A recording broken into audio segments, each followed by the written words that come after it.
Lula faz reunião ministerial em primeiro dia de despacho no Planalto, após broncopneumonia. Governo intensifica a articulação para garantir primeira comissão mista sobre medidas provisórias. Tribunal Superior Eleitoral dá passo decisivo em ação que pode tornar ex-presidente Jair Bolsonaro inelegível. Tribunal de Contas da União aponta que militares compraram picanha com verba da Covid. O RB Notícias da Rede Brasil de televisão está começando.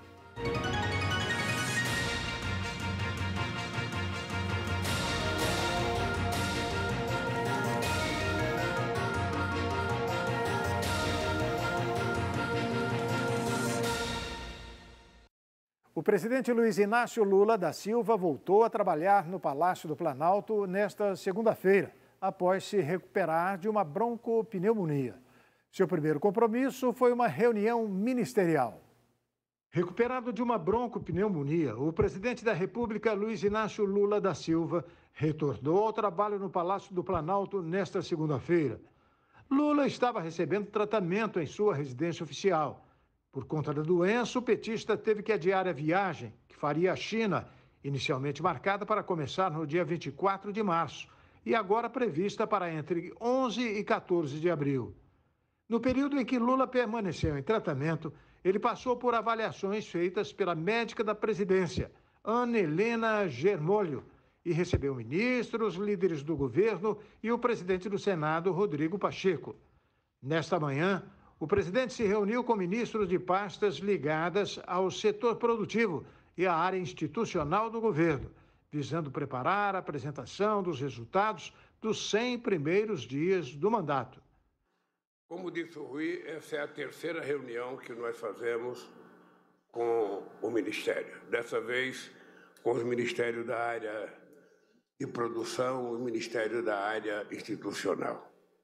O objetivo dessa reunião é fazer um levantamento de como está, sabe, cada ministério nesse momento, como ele está preparando as suas atividades, porque na segunda-feira próxima, dia 10, nós vamos ter a reunião dos 100 dias de governo. O presidente ainda afirmou que não concorda com as avaliações negativas que prevêem crescimento do país em menos de 1%. Eu estou convencido que o país vai dar um salto de qualidade. Eu disse para o Haddad na semana passada que eu não concordo com as avaliações negativas de que o PIB vai crescer 0 não sei das quantas, 0,1, de que o PIB não sei das quantas. Vamos ver o que vai acontecer quando a chamada economia micro, pequena e média começar a acontecer nos rincões desse país. Vamos ver o que vai acontecer quando as pessoas começarem a produzir mais, quando as pessoas começarem a comprar mais, as pessoas começarem a vender mais. Para Lula, o Brasil crescerá mais do que os pessimistas estão prevendo. Eu acho que a gente vai crescer mais do que os pessimistas estão prevendo. Vai acontecer mais coisa no Brasil do que as pessoas estão esperando que vai acontecer. E vai depender muito da disposição do governo. Presentes na reunião, o mandatário ainda citou os ministros da Agricultura, Carlos Fávaro, e da Fazenda, Fernando Haddad. Se você olhar para a cara do ministro Fávaro, que voltou da China agora com um grupo de empresários, você vai perceber que ele é 150% de otimista, sabe? Se você olhar para a cara do Haddad, depois do marco regulatório que ele fez, sabe, e conversou, a cara dele de felicidade. Significa que ele está acontecendo, que vai passar. Nós estamos acreditando que vai passar a nossa tão sonhada nova política tributária nesse país. Ausências de parlamentares em razão da semana encurtada pelo feriado da Semana Santa, o governo está intensificando a articulação para garantir o funcionamento das comissões mistas que vão analisar medidas provisórias em meio ao embate entre Câmara e Senado sobre o tema. A votação de MPs está no centro de um duelo político no Congresso entre os presidentes da Câmara, Arthur Lira, e do Senado, Rodrigo Pacheco. Para esta terça-feira está marcada a sessão de instalação do primeiro colegiado na atual legislatura. O grupo de 12 deputados e 12 senadores deve analisar a medida provisória de reestruturação do governo, que envolve a criação de ministérios e organização de toda a estrutura do primeiro escalão. Mas o feriado feriado da Semana Santa vem preocupando o governo em relação ao risco da ausência dos parlamentares, que pode inviabilizar a instalação da comissão mista, já que a Câmara terá ponto facultativo e o Senado funcionará em esquema semipresencial. Com tal preocupação, o governo está intensificando a articulação para garantir o funcionamento das comissões mistas, que vão analisar medidas provisórias em meio ao embate entre Câmara e Senado sobre o tema. Inclusive, já dispararam ligações aos integrantes da comissão e intensificaram o contato com partidos como PSD, MDB, PT e PSOL, que já garantiram a presença dos parlamentares. A primeira medida provisória a ser analisada é considerada muito importante, pois trata da nova estrutura do governo Lula. É a espinha dorsal do governo e tem impactos práticos se caducar. Na semana que vem, a ideia é que outras 3 MPs sejam analisadas em comissão mista, as que tratam do Conselho de Administração de Recursos Fiscais, do Minha Casa, Minha Vida e do Bolsa Família. Junto com a MP do funcionamento do governo, são ao todo 4 medidas prioritárias que, por acordo, serão votadas em comissão mista. Os impasses das medidas provisórias entre os presidentes da Câmara e do Senado, o comentarista Ney Gonçalves Dias refere-se a eles e diz que Arthur Lira posa de candidato a imperador.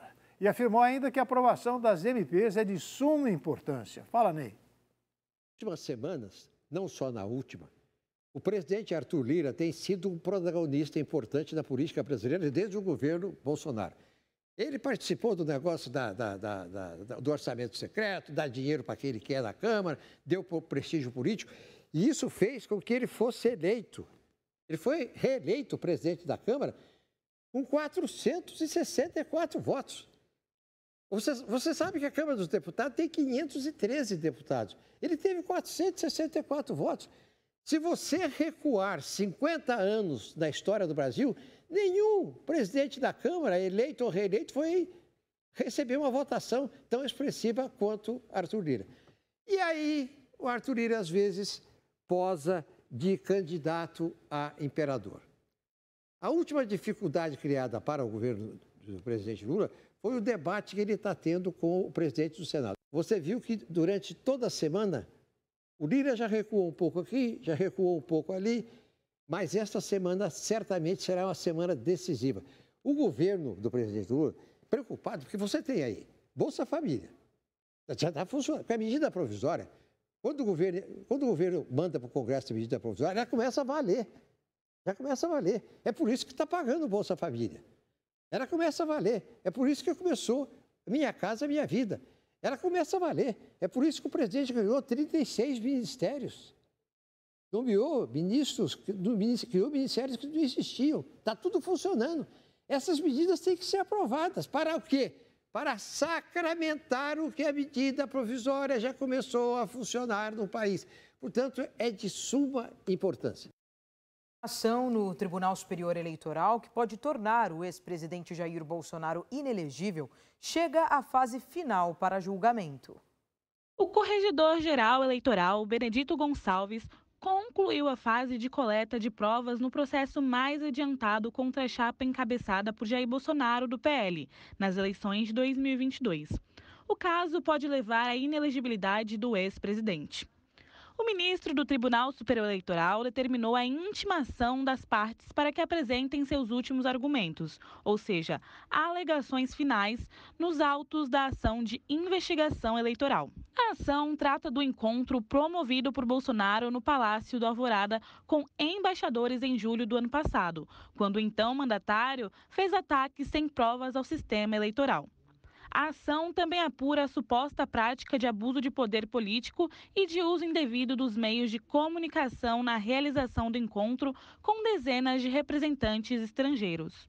Entre os documentos juntados ao processo está a minuta do golpe, proposta de decreto para a instauração de um estado de defesa no TSE. O papel foi recolhido na casa do ex-ministro da Justiça, Anderson Torres, sobre os ataques golpistas de 8 de janeiro. Torres, que está preso, prestou depoimentos nos autos da ação de investigação eleitoral.